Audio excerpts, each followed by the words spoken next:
नमस्कार। मौसम स्टेशन के सभी दर्शकों को हमारा नमस्कार। इस बुलेटिन में हम आपको बताएंगे कि देश भर के अलग अलग इलाकों में किस तरीके से सर्दी बढ़ने जा रही है।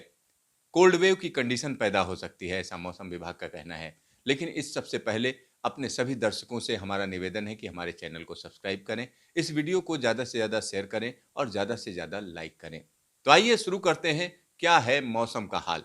तो सबसे पहले नज़र डालते हैं सैटेलाइट इमेजरी पर। तो यहाँ पर सैटेलाइट इमेजरी आप देख सकते हैं कि किस तरीके से ताज़ा सैटेलाइट इमेजरी आपके सामने है और इसमें दो चीज़ें बड़ा ज़बरदस्त तरीके की हैं। यहाँ पर आप देख सकते हैं कि किस तरीके से जो उत्तर भारत का जो मैदानी इलाका है वो पूरी तरीके से हम कह सकते हैं कि कहीं पर भी कोई एक्टिविटी नहीं है। लेकिन यही चीज़ खतरनाक है क्योंकि यहाँ पहाड़ों की अगर हम बात करें तो पहाड़ों पर आप देख सकते हैं कि किस तरीके से बर्फ लदी हुई है। यानी पिछले कुछ दिनों में जिस तरीके से मौसम बदला है उसकी वजह से जो पहाड़ी इलाके हैं वहाँ पर बर्फपात हुआ है या हिमपात हुआ है और उसको आप यहाँ पर देख सकते हैं। साथ ही साथ एक और चीज़ आप यहाँ पर आसानी से देख सकते हैं कि यहाँ क्लाउड्स नज़र आ रहे हैं। लद्दाख के ऊपर क्लाउड्स हैं, साथ ही साथ यहाँ पर अगर हम हिमाचल की बात करें, खास तौर पर जो ट्राइबल इलाका है अगर उसकी बात करते हैं तो वहाँ पर भी क्लाउड्स हैं।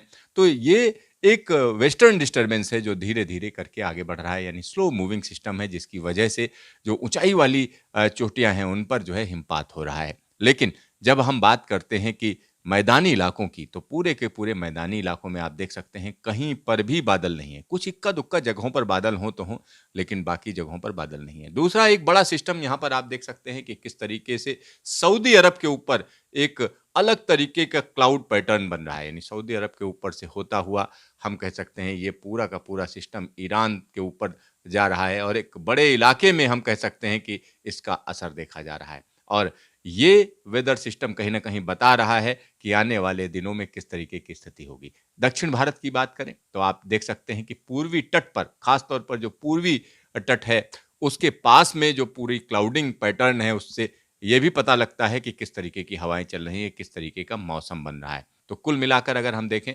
तो देश के एक बड़े हिस्से में आसमान साफ है। आसमान साफ है और दूसरी तरफ क्या हो रहा है, जो हिमालय पर्वत की जो बर्फ है वो कहीं न कहीं और ज़्यादा बर्फीली हवाएँ दे रही है और ये बर्फीली हवाएँ किस तरीके से एक बड़े इलाके को प्रभावित कर रही हैं, हम उसके बारे में बात करेंगे। यहाँ पंजाब, हरियाणा, दिल्ली, उत्तर प्रदेश के साथ-साथ बिहार और राजस्थान के इलाके में तापमान में गिरावट का सिलसिला बना हुआ है। साथ ही साथ मध्य प्रदेश की बात करें तो मध्य प्रदेश का वो इलाका जो उत्तर प्रदेश से लगा हुआ है और राजस्थान से लगा हुआ है, उन इलाकों में तापमान में गिरावट का दौर जारी है। यानी एक बड़े इलाके में मौसम बदल रहा है और ये मौसम किस तरीके से बदल रहा है क्योंकि इस समय की अगर हम बात करें तो दिसंबर के मध्य में जा रहे हैं धीरे-धीरे और जैसे-जैसे हम दिसंबर के मध्य में जाएँगे वैसे-वैसे ठंड बढ़ती चली जाएगी। मौसम विभाग का भी कहना है कि उत्तरी राजस्थान के एक बड़े इलाके में अगले 2-3 दिनों के अंदर कोल्ड वेव कंडीशन पैदा हो जाएगी। यानी तापमान सामान्य से जितना होना चाहिए इस वक़्त उससे 4-4, 5-5 डिग्री सेल्सियस नीचे चला जाएगा। यानी एक जबरदस्त सर्दी की लहर आने जा रही है और उसके बारे में मौसम विभाग ने यहाँ पर पहले से ही चेतावनी दे दी है। तो आखिरकार ऐसा क्यों हो रहा है? तो इसको जानने के लिए आइए देखते हैं किस तरीके से न्यूमेरिकल वेदर प्रेडिक्शन के जो मॉडल्स हैं वो क्या कह रहे हैं। तो चलिए न्यूमेरिकल वेदर प्रेडिक्शन की बात कर लेते हैं कि आखिरकार जो हवाएँ हैं वो किस तरीके से बदल रही हैं। तो यहाँ पर आप देख सकते हैं कि किस तरीके से 2-3 चीज़ें यहाँ पर ध्यान देने वाली हैं। यहाँ पर अगर हम लद्दाख की बात करें तो यहाँ एक वेस्टर्न डिस्टर्बेंस है जिसकी वजह से जो ऊँचाई वाले इलाके हैं उन पर हिमपात की पूरी-पूरी संभावना है। नहीं लेकिन हिमपात हल्का होगा।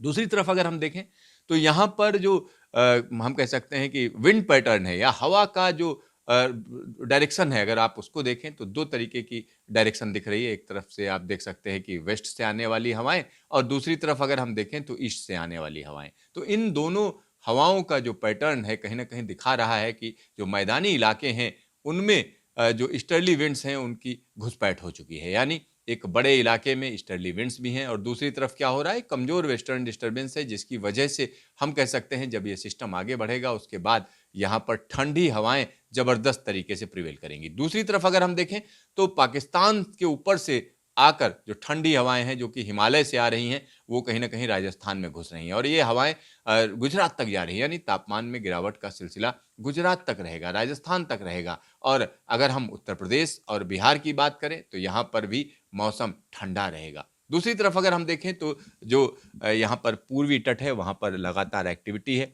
जिसकी वजह से पूर्वी तट के आसपास के इलाकों में रह रहकर बारिश का सिलसिला जारी रहेगा। 10 तारीख की बात करें तो 10 तारीख को ये कमजोर वेस्टर्न डिस्टर्बेंस धीरे-धीरे आगे बढ़ रहा है, लेकिन जब ये आगे बढ़ रहा होगा, निकल रहा होगा, तो यहाँ पर आप देख सकते हैं कि 90 डिग्री पर हवाएं चल रही हैं, यानी सीधी-सीधी हवाएं हिमालय से दिल्ली, पंजाब, हरियाणा और यूपी के इलाकों में रहेंगी। साथ ही साथ यहाँ पर एक सर्कुलेशन है, एक साइक्लोनिक सर्कुलेशन बोलते हैं, वो है जिसकी वजह से बिहार के साथ-साथ हम कह सकते हैं बंगाल और झारखंड के इलाकों में भी ठंडी हवाएं, यानी ठंडी हवाएं मैदानी इलाकों से खिंचकर सीधा-सीधा बिहार पहुंच रही हैं और वहां पर तापमान में गिरावट देखी जाएगी। लेकिन ये हवाएं जो हैं वो बड़ी काफी रफ्तार रहेगी, जिसकी वजह से हम कह सकते हैं आसमान साफ रहेगा, रात का तापमान गिर जाएगा, यानी एक बड़े इलाके में इसका असर रहेगा।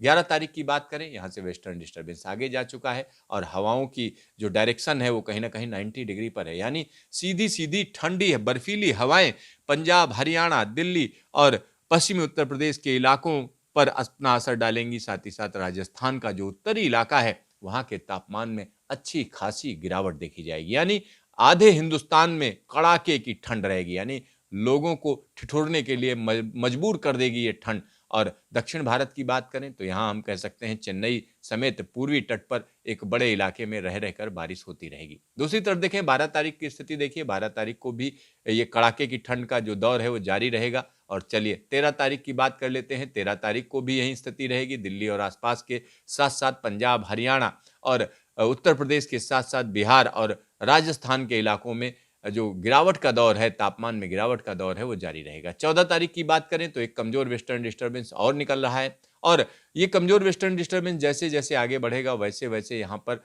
अलग तरीके का मौसम बनता चला जाएगा। दक्षिण भारत की बात करें तो तमिलनाडु में एक बार फिर से बारिश जबरदस्त तरीके से वापसी करेगी। और यहाँ पर हम आपको बता दें, जब हम कमजोर वेस्टर्न डिस्टर्बेंस की बात करते हैं तो कमजोर वेस्टर्न डिस्टर्बेंस जब आता है तो कहीं ना कहीं तापमान में थोड़ी सी बढ़ोतरी करता है, लेकिन ये हायर लैटिट्यूड में होता है, यानी हिमालय के ऊंचाई वाले इलाके से होकर गुजर रहा होता है, जिसकी वजह से जब ये वहां से निकल जाता है उसके बाद मैदानी इलाकों में तापमान में अच्छी खासी गिरावट आती है। यानी दो वेस्टर्न डिस्टर्बेंस पास पास होकर कमजोर दिखाई दे रहे हैं, जिसकी वजह से मैदानी इलाकों में ठिठुरन वाली ठंड होगी। यह निश्चित तौर पर कहा जा सकता है, यानी अगले 10 दिनों में के भीतर हम कह सकते हैं देश के एक बड़े इलाके में जमा देने वाली ठंड पड़ेगी, यानी दिन में धूप तो रहेगी लेकिन जो तापमान है रात में वो जबरदस्त तरीके से गिरेंगे। चलिए आगे की बात कर लेते हैं कि किस तरीके की स्थिति आगे रहेगी। 15 तारीख की बात करें तो 15 तारीख को आप देख सकते हैं कमजोर वेस्टर्न डिस्टर्बेंस धीरे धीरे करके आगे जा रहा है, यानी लद्दाख के इलाकों में बर्फबारी का सिलसिला जारी रहेगा। लेकिन यहाँ पर चाहे वो पंजाब हो, हरियाणा हो, दिल्ली हो, उत्तर प्रदेश हो, उन सभी जगहों पर तेज हवाओं के बीच में जहां पर भी कोहरा होगा वो भी छट जाएगा, लेकिन ठंड कहीं जाने वाली नहीं है। चलिए फिर हम बात कर लेते हैं 16 तारीख की। 16 तारीख को ये कमजोर वेस्टर्न डिस्टर्बेंस अपनी जगह पे बना हुआ है, धीरे धीरे स्लो मूविंग सिस्टम है, लेकिन मैदानी इलाकों में बर्फीली हवाएं अपना असर दिखाती रहेंगी। चलिए अब हम बात करते हैं 17 तारीख को। 17 तारीख को देखिए एक बार फिर से जबरदस्त तरीके से जो बर्फीली हवाएं हैं वो पंजाब, हरियाणा और राजस्थान के इलाकों को प्रभावित करेंगी, यानी कपा देने वाली ठंड होगी। साथ ही साथ उत्तर प्रदेश में भी यही स्थिति होगी, पश्चिमी उत्तर प्रदेश में भी यही स्थिति होगी। और एक और चीज आप देख लीजिए, बिहार के साथ साथ में बंगाल में भी निश्चित तौर पर कहा जा सकता है तापमान में गिरावट देखी जाएगी, झारखंड में भी गिरावट देखी जाएगी। और फिर हम बात करते हैं 18 तारीख को। 18 तारीख को भी यही स्थिति है, यानी देश के एक बड़े इलाके में हम कह सकते हैं कपा देने वाली ठंड होगी। तो कुल मिलाकर जो स्थितियां बन रही हैं उनमें यही कहा जा सकता है कि आने वाले दिनों में जबरदस्त ठंड पड़ने जा रही है। और ये ठंड ऐसा नहीं है कि जबरदस्त कोहरा हो रहा है, बादल हो रहा है, उसके बाद ठंड पड़ रही है। ये सूखी ठंड होगी, यानी तेज हवाओं के साथ आप कांप जाएंगे अंदर तक, क्योंकि दिन में धूप जरूर होगी लेकिन रात में तापमान जबरदस्त तरीके से नीचे गिरेंगे। यानी सूखी ठंड के लिए तैयार हो जाइए। तमाम लोग जो है हम कह सकते हैं जबरदस्त जो सर्दी पड़ने जा रही है उसको कहीं ना कहीं उन लोगों को परेशान करेगी, और तमाम लोग ऐसे हैं जो ऐसी सर्दी से बचना चाहेंगे। तो देखते रहिए मौसम स्टेशन, फिर मिलेंगे दोबारा।